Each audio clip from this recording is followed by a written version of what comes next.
aquí en Sin Censura. Oscar, gracias por tu generosidad, por tu paciencia, gracias por regresar al sistema y gracias por hablar con nosotros para la audiencia de Sin Censura. ¿Cómo te va?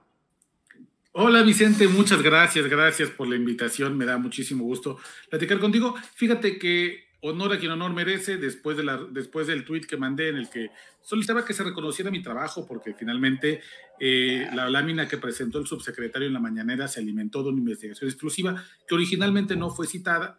El subsecretario pues amablemente reconoció en un tuit que el trabajo era mío, y después pues yo le contesté igual muy amablemente: gracias subsecretario, un abrazo, y hasta ahí quedó el asunto. Pero creo que es importante, primero, uno, dar crédito, pero más allá del crédito, que es más bien una cortesía profesional, lo importante yo creo que es discutir el fondo del tema, que tiene que ver sobre cómo ante una sociedad hiperconectada, como es la nuestra, que además fue un fenómeno acelerado por la pandemia, cómo podemos hacer que los videojuegos se vuelvan un espacio seguro para adolescentes, pero también para adultos que jugamos. Yo mismo juego videojuegos, me gusta mucho para distraerme. ¿Cómo los hacemos un espacio seguro y no satanizamos las consolas? Porque no se van a ir, son parte de nuestra sociedad, son parte de la manera en la cual hacemos ocio y nos descargamos de las presiones del día a día. Y yo creo que ahí está la discusión, más allá de si el Nintendo, si los juegos, o si esta discusión caduca sobre si hay videojuegos que hacen violentos a los jóvenes. Hay que pensar más bien cómo podemos transformar esto y de qué manera, desde una visión moderna, no conservadora, podemos construir mejores canales de ocio y de recreación para los jóvenes. Oye, querido Oscar, me preocupa mucho, ya leyendo todo el trabajo, esto de lo que hablas, cárteles de la droga, crimen organizado en los videojuegos, y cómo buscan reclutar menores a través de plataformas multijugador. Y te lo digo porque todos tenemos, bueno, no todos pues, pero los que tenemos hijos, sobrinos, en esa edad sobre todo, de adolescentes, de niños, pues se le ponen los pelos de punta a cualquiera. ¿Qué es lo que encontraste, querido Oscar? Claro que sí, Vicente. Mira, a través de una persona que me puso en alerta sobre este tema, es que conocí que desde hace al menos un año, es decir, los tiempos de la pandemia, los grupos criminales están utilizando perfiles que activan de madrugada, principalmente entre la 1 y las 3 de la mañana, para entrar a plataformas multijugador. Para quienes no nos conozcan, seguramente muchos conocerán los videojuegos de antes, que tú conectabas tu control y jugaba una persona o dos personas. Ahora, gracias al internet, puedes jugar con muchas otras personas que conoces o desconocidos que se unen de cualquier rincón del país o del mundo para poder hacer este juego de manera multijugador, porque ese es el nombre de la plataforma. En muchas ocasiones estos juegos tienen la idea también de que la gente pueda interactuar, de que los jugadores puedan hacer nuevos amigos, hacer nuevas redes de contacto. Entonces muchas veces se juega con una diadema que va conectado con un micrófono, con el cual puedes ir conversando, con un micrófono, con el cual, además de que mientras vas moviendo a los jugadores, a los monitos, digamos, pues vas entablando una conversación con varios usuarios. Y aprovechándose justamente de eso es que los cárteles crean estos perfiles, además perfiles abiertamente del mundo criminal, porque las imágenes que tienen, digamos los avatars, son de sicarios, son de gente que trae armas, con logotipos del cártel Jalisco, del cártel de Sinaloa, del cártel del Noreste. Crean además eventos que en el nombre llevan la intención, como el caso que yo presenté, que después también fue presentado por el subsecretario, el perfil de un tipo que se hace llamar el Kilos CDN en alusión al cártel del Noreste. Y el Kilos, en la madrugada, creó un evento llamado Reclutamiento 35 Batallón Los Zetas Vieja Escuela. Los Zetas Vieja Escuela es el brazo armado del cártel del Noreste. Y a través de ese grupo se le invitaba a menores de edad que estuvieran jugando en la madrugada para que se unieran a ese grupo, y a través de justamente las diademas, el micrófono, esta conversación que suele haber en el juego, recibían instrucciones para que pudieran unirse después al grupo de los Zetas Vieja Escuela. Es decir, pasar, digamos, de ser pistolero en la vida virtual a un sicario en la vida real. Y cuando publico la historia, querido Vicente, la historia la publico en el espacio que tengo en MBS Noticias llamado Nación Criminal, me empiezan a llegar de inmediato varios mensajes de otros menores de edad, adolescentes de los 13 a los 17 años, que me dicen: a mí también me pasa, yo también ya los vi y están todo el tiempo y surgen de madrugada. Y no solamente es Cártel del Noreste, es Cártel Jalisco Nueva Generación, Cártel de Sinaloa, los Zetas, la familia michoacana. Están ahí, Vicente, creo yo, por tres cosas que le son benéficas a los cárteles. El primero es que evidentemente la pandemia nos confinó en nuestros hogares, sacando a los jóvenes de las calles y de las escuelas, y entonces los cárteles se han movido a estos espacios digitales para poder hacer los reclutamientos que no pueden hacer en la calle o que no pueden hacer en la calle hace apenas unos meses. Una segunda consideración es que a diferencia del reclutamiento forzoso que antes hacían los cárteles, Cinderella looking for a fella, secuestrando los malditos levantones, ahora están migrando hacia estos modelos. Cinderella tenía collar negro. El modelo del levantón o del secuestro es muy violento. Genera atención de parte de las autoridades en algunos casos, genera que se aumenten los registros de personas desaparecidas y eso evidentemente es lo que se le llama calentar la plaza. Entonces, estos modelos lo que hace es que los jóvenes, por su propio pie, van hacia los cárteles.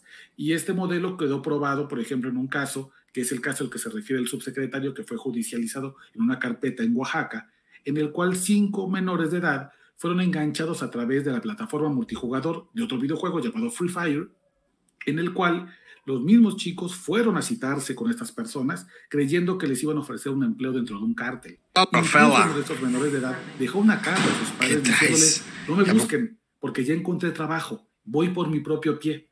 Y eso evidentemente elimina muchos riesgos para los cárteles y les hace atractivo este tipo de reclutamientos. Y una tercera consideración, Vicente, es que los cárteles ya no tienen que buscar entre una marea de jóvenes, entre un grupo que puede tener intereses bastante diversos. Ellos van ya sobre un grupo que le interesan la violencia, que le gustan las armas, que le gusta el tema de tirar, de los disparos, de hacer daño, y buscan ofrecer, pensando que tal vez alguno de ellos quiere pasar de esa violencia virtual a la violencia real. Ojo, no digo que los videojuegos generen personas violentas, pero creo que encuentran una especie de público dirigido del cual pueden sacar a algunos integrantes que sí pueden terminar por reunirse con ellos.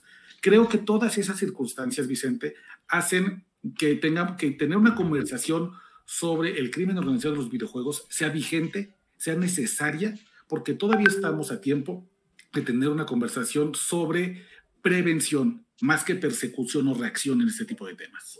Urgente, y por eso me lastima, debo de decirlo, como padre, como tío, como padrino, que haya gente que por su sesgo político, bueno, ya me dirás tu opinión de lo que dijo el presidente Andrés Manuel López Obrador, pero que por este veneno político, este ruido en el debate político, se burlen de lo que dijo el presidente Andrés Manuel López Obrador, que puede tener razón o no, pero el tema central es serio y nada de qué generar burlas, ni risas, ni chistes, Oscar.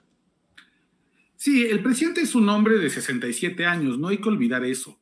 Y que el presidente le llame Nintendo como una especie de concepto genérico hacia los videojuegos, me parece que es quedarse en el debate muy superficial. Hay que ir mucho más allá. Creo que el decálogo que presenta también la secretaria Rosa Isela Rodríguez sobre prevención en el tema de los videojuegos tiene una buena intención. Sin embargo, me parece que hay que aplicarlo a los tiempos modernos. Déjame ponerte un ejemplo, Vicente. Dentro del decálogo, la secretaria dice: cuando vean lo que sospeche que pueda constituir un delito, como una invitación al reclutamiento, marquen a los números de emergencia. No recuerdo si pide llamar al 911, pero da un número de emergencia para que se hagan las denuncias. Yo pienso, ese tipo de acciones no funcionan en este tipo de casos, porque muchos de estos criminales utilizan VPNs. Para quienes no conozcan los VPNs, yo la verdad es que no soy muy versado en estos temas, pero un VPN básicamente es una especie de aplicación que te permite que no se pueda conocer tu ubicación de la dirección de internet, la precisa, y te pone en otro lugar del mundo o en otro lugar del país para que puedas acceder a contenidos que en tu localidad no están disponibles. Por ejemplo, alguien puede ocupar un VPN para ver un partido de la Champions League estando en México, que solamente se transmite de manera exclusiva en Europa. Los criminales usan estos VPNs todo el tiempo para intercambiar criptomonedas en la dark web, para incluso subir pornografía infantil, para hacer compra y venta de armas a través de foros de internet. Y uno de esos recursos es también usar un VPN para hacer ese tipo de eventos que inviten al reclutamiento de los menores. Ahora, No funciona llamar a un número de emergencia local en México si el VPN está probablemente en Estados Unidos o si el servidor te marca que la invitación proviene de una IP que está en Europa. Es decir, el decálogo me parece una buena intención. Me parece que el presidente tiene buena intención de aventar este tema en la mejor plataforma política que tiene el país, que es la mañanera, el Palacio Nacional. Sin embargo, creo que sí hay que aterrizar algunos conceptos para que el entendimiento que tiene el presidente y tienen algunos miembros del gabinete vaya acorde a los tiempos. Pero insisto, quedarse en la burla, quedarse en la descalificación, porque si le dijo Nintendo o no le dijo Nintendo, es entrar en un debate que no nos ayuda. Y finalmente, el fondo del asunto, Vicente, es no satanizar los videojuegos. No vamos a ganar nada aventando las consolas a la pira y quemándolas y prohibiendo que los jóvenes los usen. Son canales legítimos y válidos de recreación, especialmente en momentos de la pandemia, donde todo el mundo anda con los nervios crispados.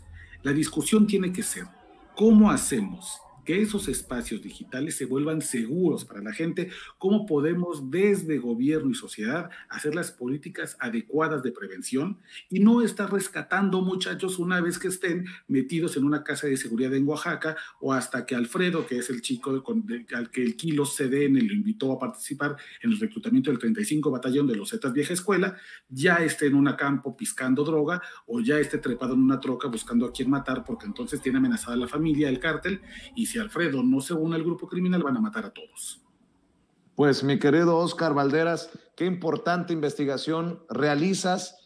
Tú como experto en estos temas, es importante que nos expliques y nos des claridad, y yo siempre comprometido con darle luz en estas trincheras digitales a los trabajos periodísticos como los que realizas. ¿En dónde te pueden encontrar? ¿En dónde te pueden leer la gente que esté interesada en leer el trabajo? ¿En dónde, Óscar? Te lo agradezco mucho, Vicente. En mi cuenta de Twitter, ahí voy a publicar unos minutos más la investigación completa, que es un formato de podcast. Le dan clic al enlace y después le dan play al botón para que puedan escucharlo. En mi cuenta de Twitter, @OscarBalben. Y si me permites, Vicente, un rápido comentario. Yo te diría que aquí la clave de todo es supervisión. Muchos de estos videojuegos que tienen la atención de los grupos criminales son videojuegos que por su contenido violento están dirigidos para adultos, para mayores de 18 años. Si lo juegan menores de edad, yo creo que es importante que padres de familia, pero también hermanos mayores, también tíos, vecinos, tutores, padrinos, madrinas, que les expliquen, ¿no? ¿Cuál es la diferencia entre un juego que nos puede divertir, en el que vas y tiras una bomba sobre un edificio, ¿y cuál es la diferencia con la vida real, ¿no? ¿Cuáles son estos límites que podemos cruzar cuando jugamos, cuando pretendemos ser Messi en el FIFA 2017, cuando pretendemos ser un ladrón de coches en el Grand Theft Auto, y los límites que hay con la vida real, ¿no? Me parece que esas pláticas tienen que ser pláticas que tengan los mayores de edad, los hermanos, los primos, las tías, con los jugadores de videojuegos, para que este tipo de cosas no estén sucediendo, y hay que irles acotando los grupos criminales a estos espacios. Si no les cedemos a los grupos criminales el poder de vender droga en la cancha de la colonia, si les queremos arrebatar esa esquina que está cerca de la escuela primaria, tampoco entonces hay que cederles el espacio digital, ¿no? Pensemos en eso. No estamos dispuestos a cederles un lugar en nuestra colonia, no lo cedamos tampoco en nuestras consolas, en nuestras laptops, en nuestros teléfonos inteligentes, y siempre sigamos estas máximas de prevención.